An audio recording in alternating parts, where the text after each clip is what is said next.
What do you do when you feel like you should have won a game, but you ultimately don't win it? What do you feel like when you've been screwed over by the referee, but you're numb to the feeling of all the poor decisions that you've seen across years upon years of watching this Premier League?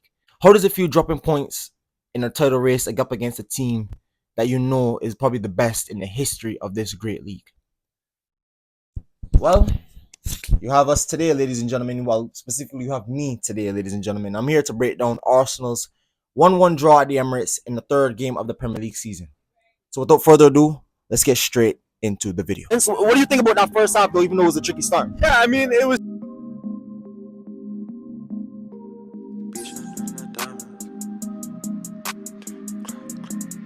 So yes, people, like I said, don't forget to like, comment, and subscribe to the channel. We're on the road to 1,000 subscribers. We're pushing for that goal every single day. On this channel, I have all sorts of Arsenal content, whether that be fan interviews, whether that be player analysis, player breakdowns, anything Arsenal related, transfer news, or anything, all on this channel. So if you like any of the Arsenal content you see on this channel, don't forget to hit the like button, hit the subscribe button, and join the family. But without further ado, before I even get into the game, let's touch on, first of all, welcome in Neto and Raheem Sterling. They signed last night on deadline day. Two good signings. Neto has the experience. He's proven that he's a goalkeeper that's played at Barcelona. He's played in and around the Premier League. He's played all over. He has the experience and will be a good backup for David Raya. And Raheem Sterling, a signing I've asked for on this channel. So glad to see that we have the backup for Saka if we do need to rest him, or just backup on the wings and just the forward line in general. Having that depth and that quality throughout the season is definitely going to be needed. And having a player of Sterling's caliber who's proven at the top level is something I'm very, very happy to see. So congratulations to Raheem Sterling and Neto on their move, and welcome to the Arsenal. But let's get straight into the game now, shall we? Now, the game started off, Arsenal started pretty well until the first 15 minutes.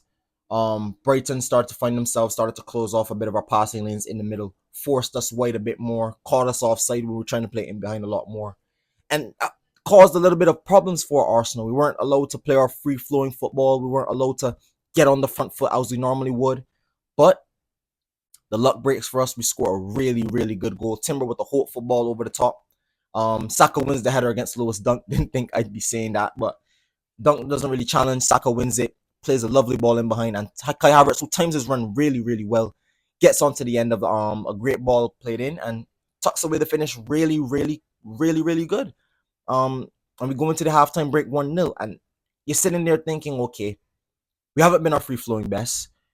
We haven't even been our best all game, but we have the 1-0 lead. And the biggest thing I said to, again, me and KP, again, I keep bigging up KP on the channel, friend of the channel. I told KP at halftime,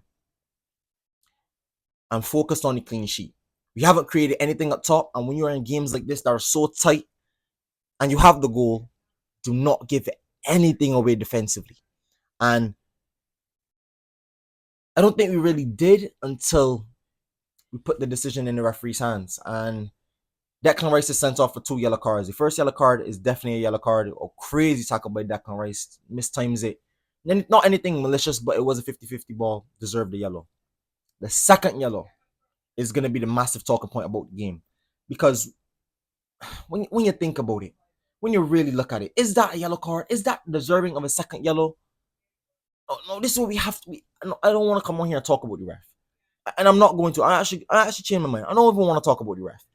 I think I'm numb. I'm starting to become numb to the poor decisions in this league. It's being seen too many times. And the thing I always say about Arsenal, especially since the Newcastle game last season, take the game out of the referee's hands. Because you can never trust the referees in this league. Not VAR and not the referee on the field. You can't trust them. So if you want to win this Premier League title, how many games can you win taking the game out of the referee's hands? That's what I believe in. And ultimately, we put the game in the referee's hands today to give Declan Rice a yellow card.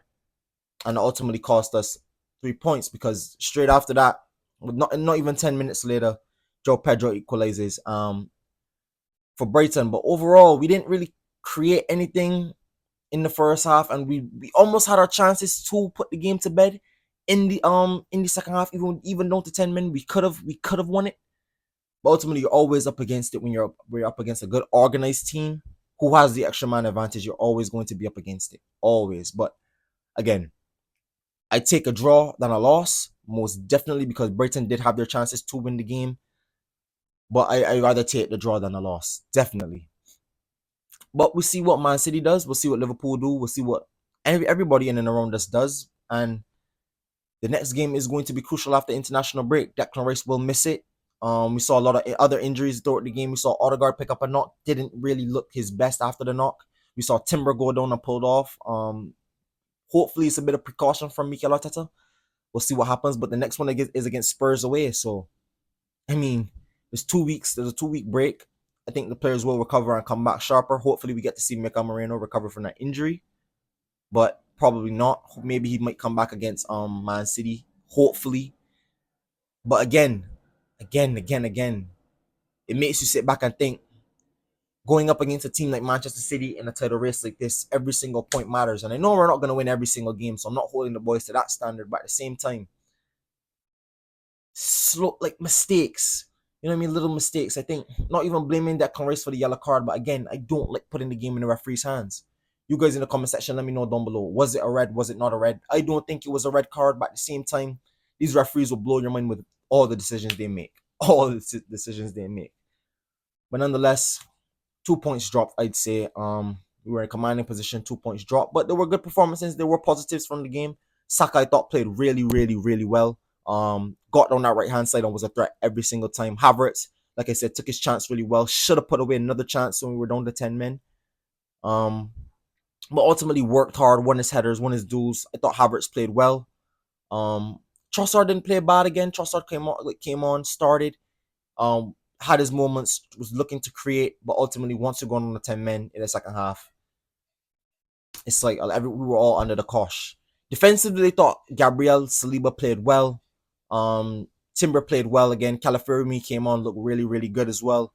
Ben White again played well. Thomas Partey played well, solid in there. Even on the 10 men, the extra work you're asking of a player like Thomas Partey, you saw him willing and putting it in there. Yes, he got a yellow card pulling the player's shirt, and he had to track back sometimes, and he was beaten. But at the same time, credit to Thomas Partey for putting in that work and putting in that effort and trying to do something in that midfield, knowing the circumstances of the game. So credit to a lot of the boys out there that put in that performance. Ultimately, it's just a tough one to take. I know it's a bitter pill to swallow. I know a lot of us will be a little bit hard done by the ref, but we have to get up and we have to dust ourselves off, because Spurs away in 2 weeks after the international break is a massive game. And then it doesn't get any bigger than the one after the Spurs game, Manchester City at the Etihad. So listen. I know it's a deflating loss. Doesn't really feel like we should be here sitting down talking about I said loss. It's like a deflating draw. It does feel a little bit deflating. But we go again. We definitely go again. You guys in the comment section, let me know down below what your thoughts about the game. Who was your man of the match? Man of the match for me, I'd say Bukayo Saka. Another assist, third player, the second player in club history with 3 straight assists in the opening games since Thierry Henry. So credit to Bukayo Saka, another great performance, another outstanding performance, to be honest. And he's leading the charge again for one of our player of the seasons, and an outstanding player Bukayo Saka is. But you guys in the comment section below, let me know your player of the game. Also, let me know what do you think about the red card? Is it a red card? Was it not a red card? And who would you like to see come in for the Spurs game to replace Declan Rice in that position? Can we see Timber invert and play in a more midfield position? Are we going to see Nwaneri get minutes if Moreno doesn't come back? What do you think will happen now that Declan Rice will miss that Spurs game?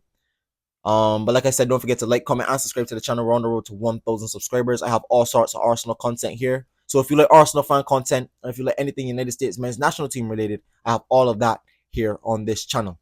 So if you guys like any other content here, like I said, don't forget to hit the like button, hit the subscribe button, and help me reach 1,000 subscribers.